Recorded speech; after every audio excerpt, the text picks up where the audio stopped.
اعوذ باللہ من الشیطان الرجیم بسم اللہ الرحمن الرحیم نحمده ونستعینه ونصلی علی رسوله الکریم اما بعد فقال اللہ تبارک وتعالی فی شان حبیبہ ان اللہ وملائکته یصلون علی النبی یا ایھا الذین آمنوا صلوا علیہ وسلموا تسلیما اللہم صل علی سیدنا مولانا محمد وعلی آلہ واصحابہ اجمعین۔ میرے واجب الاحترام برادران اسلام، میری بہن اور بچوں، السلام علیکم ورحمۃ اللہ وبرکاتہ۔ آج جس صحابی رسول کا ہم ذکر خیر کریں گے وہ ہیں حضرت عمیر بن وہب جمحی رضی اللہ تعالی عنہ۔ عمیر بن وہب ابھی مسلمان نہیں ہوئے، یہ کافر تھے، اور یہ غزوہ بدر میں نبی علیہ الصلوۃ والسلام کے خلاف لڑنے کے لیے مشرکین مکہ کے ساتھ اپنے بیٹے کو لے کر جنگ میں آئے۔ غزوہ بدر کے بعد آپ کو معلوم ہے کہ کافروں کو بدترین شکست ہوئی، تو ان کا بیٹا جنگی قیدی بن گیا اور یہ کسی طرح سے بھاگ کر واپس مکہ پہنچ گئے۔ مکہ پہنچ گئے، لیکن بیٹا چونکہ یہاں پر مدینہ میں قید ہو گیا تھا، اب یہ اس کے بارے میں سوچتے رہے، پریشان رہے، سوچتے تھے کہ اب کیا کریں، کس طرح سے اپنے بیٹے کو لے کے آئیں۔ دن گزرتے چلے گئے۔ ایک دن اتفاق سے یہ صبح کے وقت حرم شریف کے پاس سے گزر رہے تھے، مسجد حرام کے پاس سے، تو وہاں پر انہوں نے دیکھا کہ صفوان بن امیہ جو ہے، وہ جو رسول پاک صلی اللہ علیہ وسلم کے بدترین دشمنوں میں سے ایک دشمن تھا، وہ بیٹھا ہوا ہے ایک کونے میں اور کوئی اور لوگ نہیں ہے، اکیلا بیٹھا ہوا ہے۔ تو یہ اس کے پاس سے گزرے تو صفوان نے ان کو بلایا کہ آؤ بھی بیٹھو، تھوڑی دیر بات چیت کرتے ہیں۔ تو یہ عمیر بن وہب جو ہے وہ صفوان کے ساتھ بیٹھ گئے اور بات چیت کرتے کرتے غزوہ بدر کا ذکر ہونے لگا۔ تو اب انہوں نے غزوہ بدر میں جو کافروں کو شکست ہوئی تھی، مشرکوں کو ہزیمت اٹھانی پڑی تھی، اس پر بڑا افسوس کرنے لگے، اور جو ان کے مر گئے تھے وہ کافر ان کے بارے میں افسوس کرنے لگے۔ اب عمیر بن وہب کا بیٹا تو وہیں تھا، جنگی قیدی، اس نے اس کا بھی ذکر کیا، کہنے کا دیکھو میرا بیٹا وہاں پر ہے، اب زندگی اس کے بغیر مزید بہت لطف اندوز نہیں ہے، بڑا میں پریشان رہتا ہوں، غمگین رہتا ہوں۔ صفوان نے بھی بولا کہ ہاں، وہ لوگ جو تھے ان کے بغیر اب بڑا بے سکونی محسوس ہوتی ہے، بڑا ویرانگی محسوس ہوتی ہے۔ تو یہ ان کافروں کے مرنے والوں کو یاد کرتے رہے، جنگی قیدیوں کو یاد کرتے رہے۔ تو اسی دوران میں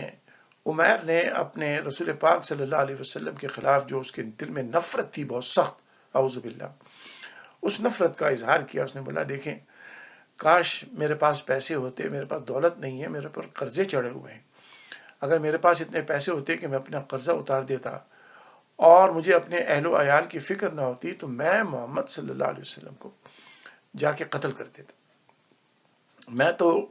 ان کے لیے میرے دل میں اتنی نفرت بیٹھی ہوئی ہے کہ مجھے ان چیزوں کی وجہ سے روکنا پڑ رہا ہے، ورنہ میرا بس نہیں چلتا کہ میں جاؤں اور ان کو نعوذ باللہ نعوذ باللہ شہید کر دوں، قتل کر دوں۔ جیسے اس نے یہ جملے کہے، صفوان بن امیہ بہت چالاک انسان تھا، اس نے فوراً ان کو ٹریپ کرنے کی کوشش کی اور ان کو کہا کہ دیکھو بات سنو، تم نے یہ کہا ہے کہ تمہارے اوپر قرضہ بہت ہے، تمہارے پاس پیسے نہیں ہیں، اور اگر تم وہاں پکڑے گئے یا مارے گئے مدینہ جاتے ہوئے تو تمہارے پیچھے تمہارے بیوی بچوں کا کیا ہوگا؟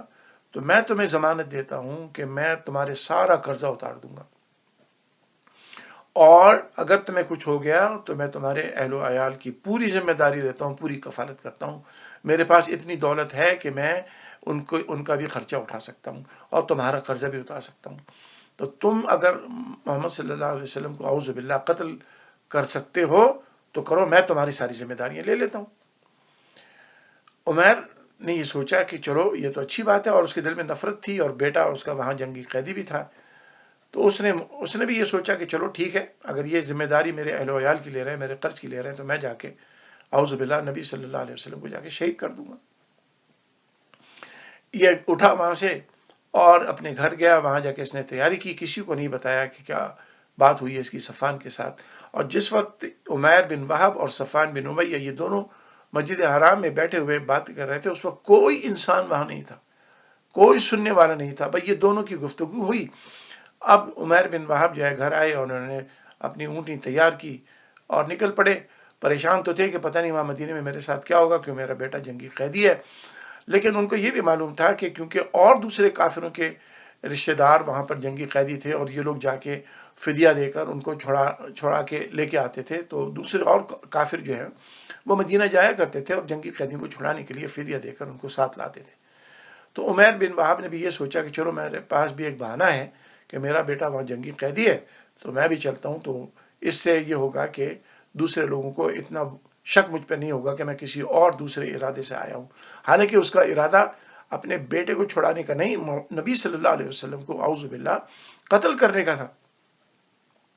مختصر یہ کہ یہ مدینہ پہنچ گیا اور مسجد نبوی کے سامنے اس نے اپنی سواری کو روکا اور وہاں پر سواری سے اترا، تو مسجد نبوی کے دروازے کے اوپر ہی حضرت عمر رضی اللہ تعالیٰ عنہ کچھ دوسرے صحابہ کے ساتھ بیٹھ کے ایسی ہی باتیں کر رہے تھے، اور وہ غزوہ بدر میں جو فتوحات ہوئی تھیں اور جو اللہ نے ان کو عزت عطا فرمائی تھی اس کا بڑے شد و مت کے ساتھ ذکر کر رہے تھے اور خوش ہو رہے تھے۔ جب عمیر بن وہاب پر حضرت عمر رضی اللہ تعالیٰ عنہ کی نگاہ پڑی تو آپ فوراً کھڑے ہو گئے، کیونکہ اس کے پاس جو ہے ایک لمبی تلوار تھی اور جو اس نے زہر میں بھگوئی ہوئی تھی پوری طرح سے، کیونکہ اس کا ارادہ تو رسول پاک پہ حملہ کرنا تھا۔ تو جب حضرت عمر نے اس کو دیکھا کہ یہ آ رہا ہے اور اس کے اوپر تلوار لٹک رہی ہے، آپ فوراً چوکنا ہو گئے۔ آپ نے دوسرے صحابہ کو کہا کہ جاؤ رسول کریم علیہ الصلوۃ والسلام کو گھیر لو،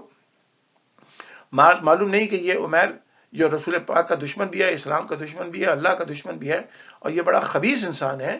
اور یہ مسلمانوں کی جاسوسی کرتا رہا ہے، غزوہ بدر میں مسلمانوں کے خلاف یہ لڑتا رہا ہے، تو یہ پتہ نہیں کس ارادے سے آیا ہے۔ تو صحابہ کرام نے جا کے رسول کریم علیہ الصلوۃ والسلام کو گھیر لیا، اور حضرت عمر نے جا کے رسول پاک کو عرض کیا صلی اللہ علیہ وسلم، یا رسول اللہ یہ عمیر آیا ہے اور یہ دشمن خدا ہے، یہ پتہ نہیں کس ارادے سے آیا ہے۔ نبی علیہ الصلوۃ والسلام نے دیکھا عمیر دور تھا ابھی، آپ نے فرمایا اس کو آنے دو، آپ نے کہا اس کو آنے دو۔ تو حضرت عمر رضی اللہ تعالیٰ عنہ گئے اور اس کو گریبان سے پکڑ کے اور اس کی تلوار کو تسمے کے اندر باندھ کے اس کو پکڑ کے لے کے آئے۔ جب نبی صلی اللہ علیہ وسلم کے قریب پہنچے تو رسول کریم علیہ الصلوۃ والسلام نے فرمایا اے عمر اس کو چھوڑ دو۔ اب عمیر ایک فاصلے سے کھڑے ہوئے اور نبی علیہ الصلوۃ والسلام پوچھتے ہیں، عمیر بن وہاب نے آ کے رسول کریم علیہ الصلوۃ والسلام کو زمانے جاہلیت کا جو مشرکوں کا سلام تھا یا گریٹنگ تھی وہ کی اس نے۔ نبی علیہ الصلوۃ والسلام نے اس کو کہا کہ دیکھو یہ تم نے جو گریٹنگ کی ہے، تم نے جو سلام کیا ہے، یہ ٹھیک نہیں ہے، اللہ نے ہمیں اس سے بہتر سلام عطا فرمایا ہے جو جنتیوں کی گریٹنگ ہے، جو جنتیوں کا سلام ہے۔ تو آگے سے رسول پاک سے آرگومنٹ کرتا ہے، کہتا ہے ہماری گریٹنگ میں اور آپ کی گریٹنگ میں کوئی زیادہ فرق نہیں ہے، ہمارے سلام میں اور آپ کے سلام میں کوئی زیادہ فرق نہیں۔ نبی علیہ الصلوۃ والسلام نے بات تبدیل کی اور آپ نے فرمایا اچھا یہ بتاؤ آئے کس لیے آئے؟ کہنے لگے او محمد صلی اللہ علیہ وسلم، آپ کے پاس میرا بیٹا جنگی قیدی ہے، آپ کا مجھ پر بڑا احسان ہوگا کہ آپ اس کو رہا کر دیں، میں فدیہ نہیں دے سکتا ہوں، آپ اس کو چھوڑ دیں۔ نبی علیہ الصلوۃ والسلام نے مسکرائے، آپ نے فرمایا عمیر یہ بتاؤ کہ تم کس ارادے سے آئے ہو؟ آگے سے قسم کھا کے کہتا ہے کہ نہیں محمد صلی اللہ علیہ وسلم، میں تو اپنے بچے کو چھڑانے کے لیے آیا ہوں، میرا بیٹا آپ کے پاس جنگی قیدی ہے۔ نبی علیہ الصلوۃ والسلام نے فرمایا نہیں تم جھوٹ بول رہے ہو، تم کسی اور ارادے سے آئے ہو۔ اس نے پھر کہا کہ نہیں میں اپنے بیٹے کو چھڑانے کے لیے آیا ہوں، آپ کا احسان ہوگا آپ اسے چھوڑ دیں بغیر فدیہ لیے ہوئے۔ نبی علیہ الصلوۃ والسلام نے اب بات شروع کی، یہ وہ نبی علیہ الصلوۃ والسلام ہیں جن کو اللہ نے نبی بنایا، اور نبی کا کام ہوتا ہے کہ جس کو اللہ تعالیٰ وہ خبریں عطا کرے، وہ باتیں بتائے جس کو کوئی نہیں جانتا، صرف اللہ تبارک و تعالیٰ جانتا ہے۔ نبی علیہ الصلوۃ والسلام نے فرمایا نہیں عمیر تم جس لیے آئے ہو مجھے معلوم ہے، تم اور صفوان بن امیہ حرم شریف میں کعبہ شریف کے پاس ہجر کے مقام پر بیٹھے ہوئے تھے، تم اور صفوان بن امیہ آپس میں باتیں کر رہے تھے، تمہاری باتوں کے درمیان غزوہ بدر کا ذکر آ گیا تو تم افسوس کا اظہار کرنے لگے، اور پھر تم نے صفوان کو یہ کہا کہ اگر مجھ پر قرض نہ ہوتا اور مجھے اپنے اہل و عیال کی فکر نہ ہوتی تو میں محمد صلی اللہ علیہ وسلم کو جا کے شہید کر دیتا، قتل کر دیتا۔ تو صفوان نے تم سے وعدہ کیا کہ وہ تمہارا قرض بھی ادا کرے گا، تمہارے اہل و عیال کی دیکھ کفالت بھی کرے گا، تم اس کے اس وعدے پر یہاں مجھے قتل کرنے کے لیے آئے ہو۔ اللہ اکبر۔ نبی علیہ الصلوۃ والسلام کی زبان اقدس سے یہ وہ باتیں عمیر نے جیسے ہی سنی اس نے فوراً کہا لا الہ الا اللہ محمد الرسول اللہ، اللہ کے علاوہ کوئی الہ نہیں ہے اور محمد علیہ الصلوۃ والسلام اللہ کے سچے رسول ہیں۔ کہنے لگا یا رسول اللہ صلی اللہ علیہ وسلم، آپ واقعی اللہ کے رسول ہیں، کیونکہ مجھے یہ یقین ہو گیا ہے کہ آپ کو اللہ تعالیٰ بتاتا ہے، کیونکہ میرے اور صفوان کے درمیان جو بات چیت ہو رہی تھی، ہم دونوں کے علاوہ ناممکن ہے کہ کوئی اس کو اور جان لے، اللہ تبارک و تعالیٰ تو سب چیزوں کو جاننے والا ہے، تو اس کو تو معلوم تھا کہ ہمارے درمیان کیا بات ہوئی ہے، اس نے آپ کو بتایا۔ یہ وہ عقیدہ تھا صحابہ کرام کا، یہ وہ کیا کہنے معجزہ ہے رسول کریم علیہ الصلوۃ والسلام کا، یہ وہ حقیقت ہے محمد علیہ الصلوۃ والسلام کی کہ اللہ نے ان کو غیب کا وہ علم عطا فرمایا جس غیب کے علم کے وٹنس جو ہیں جب کافر اور مشرک ہوتے تھے تو اس کی وجہ سے وہ ایمان لے آیا کرتے تھے۔ آج مسلمان ہمارے درمیان ایسے ہیں جنہوں نے اپنی کتابوں میں قرآن کی تفسیروں میں بار بار لکھا ہے کہ رسول کو کوئی علم غیب نہیں، رسول کو کوئی علم غیب نہیں۔ کاش یہ جس رسول کا کلمہ پڑھتے ہیں یہ کچھ کافروں سے سیکھ لیں کہ بہت سارے کافر صرف رسول پاک کے علم غیب کی وجہ سے ایمان لے کے آئے۔ یہ صفوان بن امیہ اور عمیر بن وہب کا جو کنورسیشن تھا یہ رسول پاک کو من و عن معلوم تھا، اور آپ نے ایگزیکٹلی اسی طرح سے ڈسکرائب کیا جیسے وہ کنورسیشن ہوا تھا ان کے درمیان۔ اور اس حقیقت کو دیکھ کر ہی عمیر بن وہب جمحی رضی اللہ تعالی عنہ نے اسلام قبول کیا، دین قبول کیا۔ تو جیسے حضرت عمیر نے اسلام قبول کیا، شہادہ دیا رسول کریم علیہ الصلوۃ والسلام کے سامنے، تو حضرت نبی صلی اللہ علیہ وسلم فرمایا کہ عمیر اب تمہارے بھائی ہیں، ان کو دین سکھاؤ، ان کو قرآن سکھاؤ، ان کو تعلیم دو۔ تو حضرت عمیر بن وہب رضی اللہ تعالیٰ عنہ مدینہ میں ہی رک گئے اور وہاں دین سیکھنے لگے، اور نبی صلی اللہ علیہ وسلم نے یہ بھی فرمایا کہ ان کے قیدیوں کو آزاد کر دو۔ تو نبی علیہ الصلوۃ والسلام کے پاس عمیر بن وہب جو ہے وہیں رک گئے اور مدینے میں دین سیکھنے لگے، قرآن حفظ کرنے لگ گئے۔ جب ماشاءاللہ ان کی ٹریننگ اچھی خاصی ہو گئی اور دین اسلام پر ان کو اچھا خاصا عبور حاصل ہو گیا، قرآن کریم ان کو جتنا اس وقت تک ریویل ہوا تھا وہ سب الحمدللہ یہ میمورائز کر، یہ حافظ قرآن تھے، ان کو میمورائز ہو گیا۔ تو ایک دن انہوں نے رسول کریم علیہ الصلوۃ والسلام کی خدمت میں حاضر ہو کے عرض کیا یا رسول اللہ، قریش ہم نے آپ کو بڑا تنگ کیا تھا، ہم نے آپ کی سچائی کا انکار کرتے ہوئے اس کو جھٹلایا تھا، میں کافروں کے ساتھ مل کر ہم نے آپ کی مخالفت کی تھی، وہ کافر نبی آپ کے سچائی کو جھٹلاتے تھے، ہم نے بھی جھٹلایا تھا، لیکن اب ہم کو آپ کی حقیقت معلوم ہوئی ہے، اللہ کا شکر ہے کہ میں اسلام لے کے آ گیا ہوں۔ حضرت عمر رضی اللہ تعالیٰ عنہ ان کے بارے میں کہا کرتے تھے کہ دیکھو جب یہ آیا تھا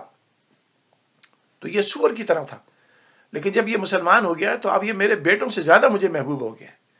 یہ وہ دین کی محبت ہے جو صحابہ کرام کے درمیان پیدا ہوتی تھی صرف، اور پھر وہ ساری ماضی کی چیزوں کو بھلا دیا کرتے تھے، اور وہ یہ دیکھتے تھے کہ اب یہ دین نبی صلی اللہ علیہ وسلم کے اوپر ایمان لے آئے ہیں اور دین پہ ان کو استقامت حاصل ہو گئی ہے، تو اب وہ بھائی بن گئے، بھائی سے بڑھ کر رشتہ داروں سے بڑھ کر رشتہ دار بن جاتے تھے۔ تو حضرت عمیر بن وہب رضی اللہ تعالیٰ عنہ نے عرض کیا یا رسول اللہ صلی اللہ علیہ وسلم، مجھے اگر آپ اجازت دیں تو میں مکہ جا کر کھلم کھلا دین کی وہاں تبلیغ کرنا چاہتا ہوں، میں ان کافروں کے سامنے کھڑے ہو کر اپنے اسلام کا اعلان کرنا چاہتا ہوں۔ نبی علیہ الصلوۃ والسلام نے ان کا یہ جذبہ دیکھا، آپ نے ان کو اجازت دے دی۔ حضرت عمیر بن وہب جمحی رضی اللہ تعالیٰ عنہ مکہ آئے، سب سے پہلے صفوان بن امیہ کے گھر گئے اور اس کے سامنے کہا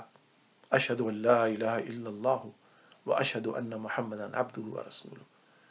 یہ اس کے سامنے پڑھا، اس کے اپنے ایمان کا، اپنے اسلام کا اعلان کیا، اور اس کے بعد پھر مکہ میں آپ نے مشرکوں اور کافروں کو آپ نے دین کی طرف بلانا شروع کیا، اور آپ کی وجہ سے مکہ کے اندر بہت سارے کافر اور مشرک اسلام میں داخل ہو گئے۔ حضرت عمیر بن وہب یہ اسلام کے وہ داعی ہیں، وہ مبلغ ہیں جنہوں نے برے حالات کے اندر